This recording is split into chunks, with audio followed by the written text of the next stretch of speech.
Good answer, said Jesus. Do it, and you'll have it. Now, looking for a loophole, he asked, and just how do you define neighbor?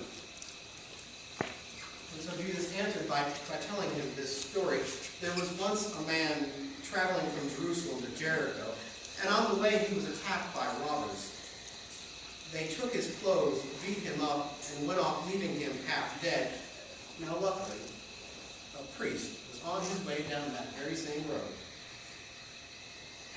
But when he saw him, he kind of angled across to the other side of the road. But then a Levite, religious man, he showed up. But he also avoided the injured man. A Samaritan, traveling down that road, came on him.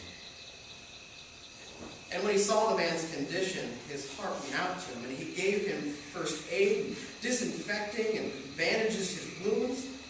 And then he lifted him onto his donkey, and he led him to an inn and made him comfortable. In the morning he took out 2 silver coins, and he gave them to the innkeeper, saying, "Take good care of him, and if it costs any more, put it on my bills, and I'll pay you on my way back through here." Now, what do you think? Which of the 3 became a neighbor to the man that had been attacked by robbers? The one who had treated him kindly, the religion scholar responded. And Jesus said, "Go and do the same." Where was the grace in these 2 stories? In Father Bienvenu and Jean Valjean, and in the man going down the road from Jericho, from Jerusalem to Jericho, where was the grace?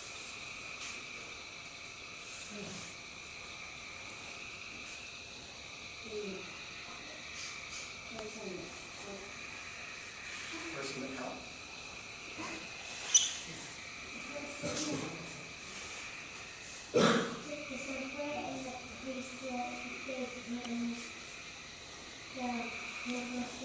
Yeah, in the giving of the candlesticks, right? And not sending him off to jail. He gave him a gift. So the teacher that this was the children that we went along with that instead of saying, yes, Yeah, he gave him a second chance. Second chance. Yeah.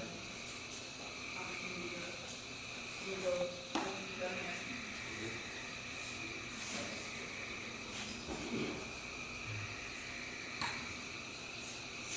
How much did that grace cost in both of those stories?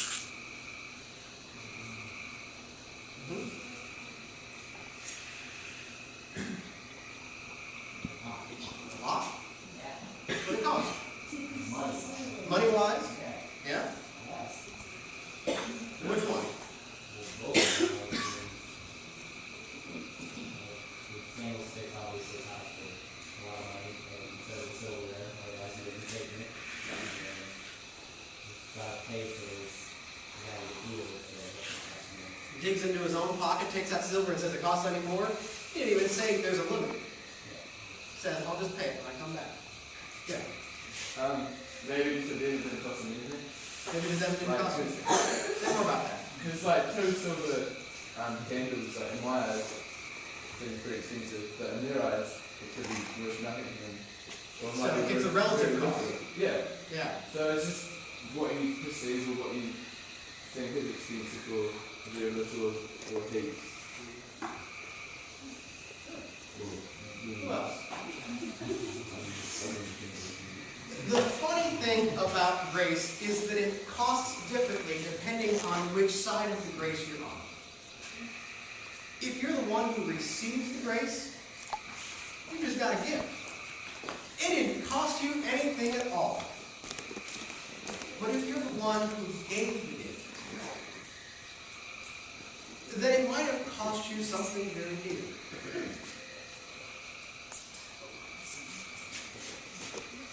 Dietrich Bonhoeffer was a German theologian during the rise of the Nazi Party in Germany. And he opposed the rise of the Nazis, and he paid for it with his life.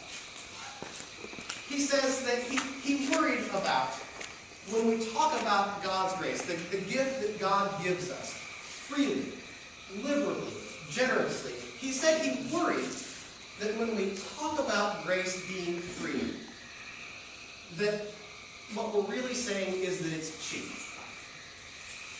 And he says grace is anything but cheap. He said grace, in fact, is very, very expensive.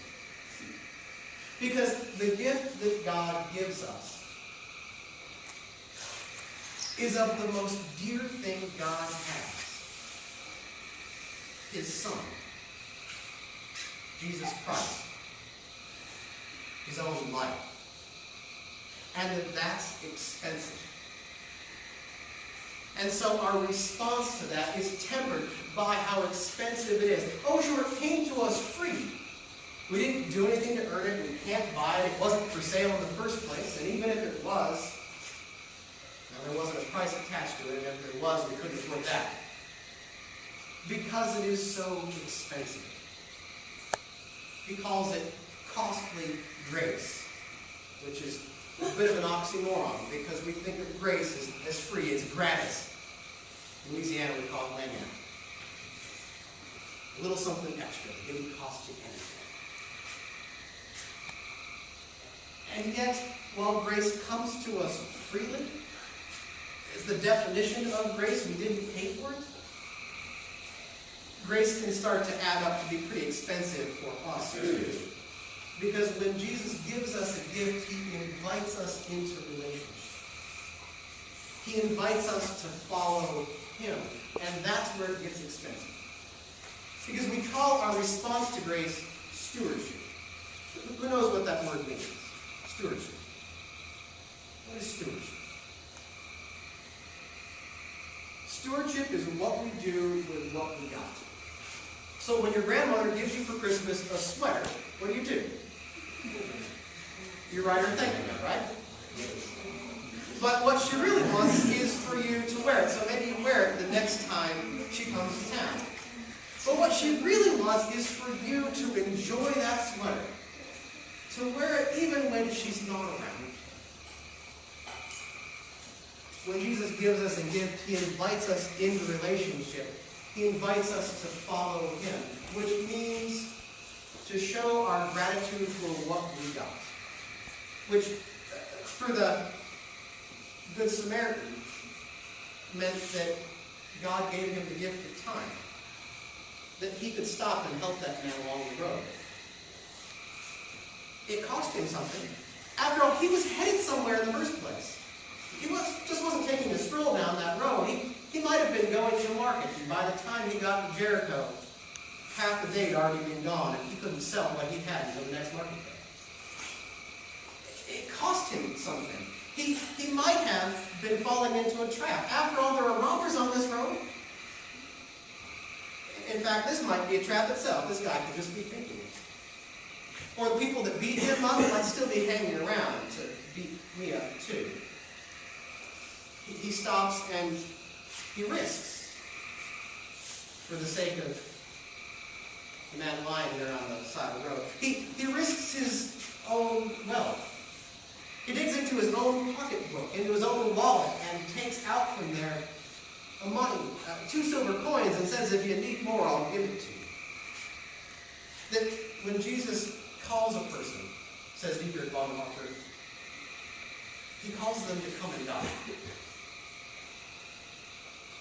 This is the Jesus that says, take up your cross and follow me.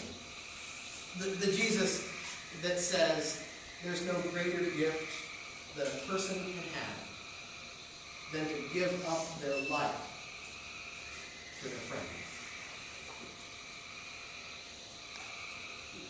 When Jesus invites us to come and follow, when Jesus invites us to be a hero like him, he invites us also to give like he gave to us.